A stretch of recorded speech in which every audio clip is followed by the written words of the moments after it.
স্বাগত জানাই তোমাদেরকে আজকের এই ভিডিওতে। দেখো, আজকের এই ভিডিওতে অত্যন্ত গুরুত্বপূর্ণ কিছু পয়েন্ট নিয়ে আমরা আলোচনা করব সাপ্লিমেন্টারি পরীক্ষা নিয়ে। অর্থাৎ তোমরা যারা এনইপির আন্ডারে এবছর প্রথমবার সাপ্লিমেন্টারি পরীক্ষা দিতে যাবে তাদের মধ্যে প্রচুর ডাউট আছে, অনেক কোশ্চেন জেগে আছে অনেকের মনে। তো দেখো, আজকের সেই কোশ্চেনের জবাব কিন্তু দেবো তোমাদের এই ভিডিওর মাধ্যমে। তো প্রথম প্রশ্ন হলো সাপ্লিমেন্টারি পরীক্ষার রুটিন। প্রচুর পরিমাণে কমেন্ট সেই বিষয়টার উপরে যে সাপ্লিমেন্টারি পরীক্ষার রুটিন এবং যারা জেনারেল পরীক্ষা দিচ্ছে অর্থাৎ এবছরে যারা নতুন ফ্রেশার্স আছে তাদের পরীক্ষার রুটিন কি একই সাথেই আছে, অর্থাৎ নতুন করে কি আবার রুটিন পাবলিশ করবে ইউনিভার্সিটি থেকে। দেখো, এমতো অবস্থায় দাঁড়িয়ে এখনো কোনো সিদ্ধান্ত কিন্তু ইউনিভার্সিটি থেকে জানানো হয়নি, সেহেতু এটুকু ধরাই যাচ্ছে যে আর কোনো রুটিন কিন্তু ইউনিভার্সিটি প্রকাশ করবে না। অর্থাৎ যে পুরনো রুটিনটি দিয়েছে তোমাদের ফ্রেশার্সদের সাথে, সাপ্লিমেন্টারি পরীক্ষাটাও কিন্তু ওই একই রুটিনেই হবে। এরপরে কথা হচ্ছে যারা নতুন ফ্রেশার্স পরীক্ষা দেবে এবং যারা সাপ্লিমেন্টারি পরীক্ষা দেবে তাদের কি সিলেবাস একই থাকছে নাকি পাল্টে যাচ্ছে। দেখো, একথায় আসি, সিলেবাস কিন্তু এনইপির আন্ডারে যত সিলেবাস তোমরা এর আগের বারে পড়ে এসেছিলে সেই একই সিলেবাস আছে, অর্থাৎ কোনো রকম পরিবর্তন কিন্তু সিলেবাসের হয়নি। এবার আসি যে আমরা যে কোশ্চেন অর্থাৎ আমরা যে পড়াশোনাটা এর আগের বারে করেছিলাম ফার্স্ট সেমিস্টারে, যখন সাপ্লিমেন্টারিরা ফার্স্ট সেমিস্টারে পড়েছিল এনইপির, সেই একই পড়া কি এবারেও আছে? অর্থাৎ ওই একই প্রশ্ন কি এবারও পড়া যাবে?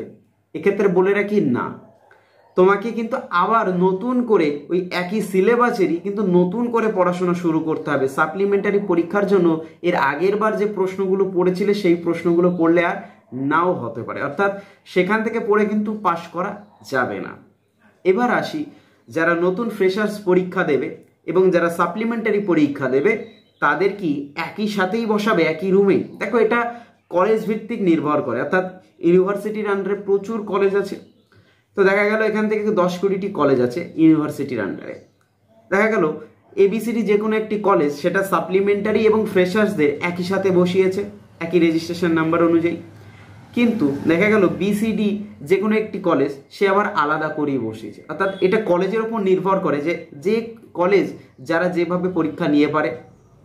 আর একটা কোশ্চেন আসে যে দাদা সিট নাম্বার কি দেবে? এক্ষেত্রে বলে রাখি, এটাও কিন্তু কলেজের উপরেই নির্ভর করে, তারা কি সিট নাম্বার অর্থাৎ রেজিস্ট্রেশন নাম্বার অনুযায়ী বসাবে নাকি যে যার মতো বসলেই হবে। এক্ষেত্রে বলে রাখি, প্রচুর কলেজ আছে যারা এই ঝামেলায় যেতে চায় না, অর্থাৎ রেজিস্ট্রেশন নাম্বার রোল নাম্বার মেরে দিয়ে আলাদা করে বসিয়ে পরীক্ষা নিতে চায় না কেউ।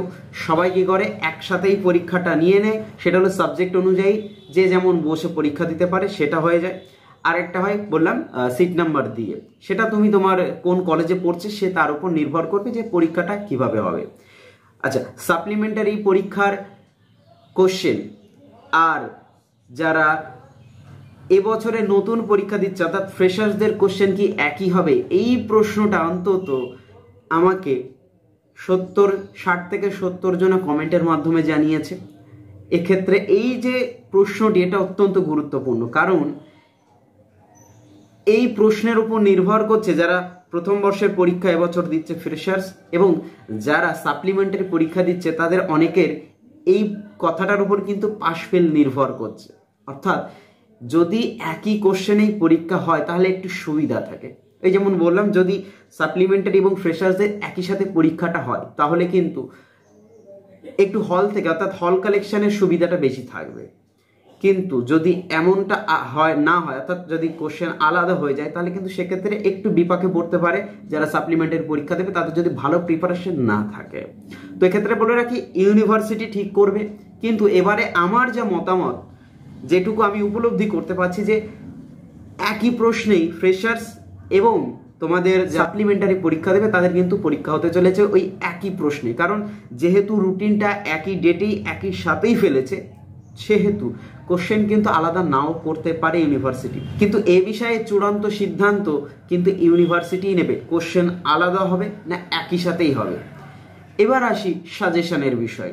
দেখো, এই সাজেশনের বিষয়টা হলো, তোমরা প্রত্যেকটা ভিডিওতেই প্রচুর কমেন্ট করে জানাচ্ছ, অনেক ভালোবাসা দিচ্ছ, এটাতে আমি খুবই আপ্লুত। কিন্তু এখানে জানিয়ে রাখি, তোমরা যারা এবছর নতুন ফ্রেশার্স পরীক্ষা দেবে তাদের যে সাজেশন হতে চলেছে তারা তো এই সাজেশনগুলো পড়বেই, সাথে কিন্তু এই একই সাজেশন তোমরা যারা সাপ্লিমেন্টারি পরীক্ষা দিচ্ছ তাদের জন্যেও কিন্তু সমানভাবেই কার্যকরী, কোনো রকম আলাদা সাজেশন আর পড়ার দরকার নেই। এবার আসি যারা নতুন ফ্রেশার্স পরীক্ষা দেবে সাজেশনের ব্যাপারে এবং কোন কোন স্টেপে পড়াশোনা করলে যারা সাপ্লিমেন্টারি পরীক্ষা দিচ্ছে তারা তো একটু আভাস পেয়ে গেছে যে সাপ্লিমেন্টারি আসলে কি। দেখো, নতুন যারা পরীক্ষা দিচ্ছ তাদেরকে বলে রাখি, এই সাপ্লিমেন্টারি বিষয়টা কিন্তু অত্যন্ত জটিল। যদি এই সাপ্লিমেন্টারি বিষয়ের সাথে তুমি জড়িত হয়ে একবার জড়িয়ে যাও তাহলে কিন্তু তোমাকে আবার অনেকটা খাটনি করতে হবে, অর্থাৎ নতুন ওই একই বিষয়ের আবার নতুন করে পড়তে হবে, আবার পরীক্ষার জন্য ফর্ম ফিল আপ করো, আবার অ্যাডমিট তোলো, রুটিন নাও, আবার পরীক্ষা দিয়ে আসো অন্য কলেজে গিয়ে, প্রচুর প্রচুর ঝামেলা।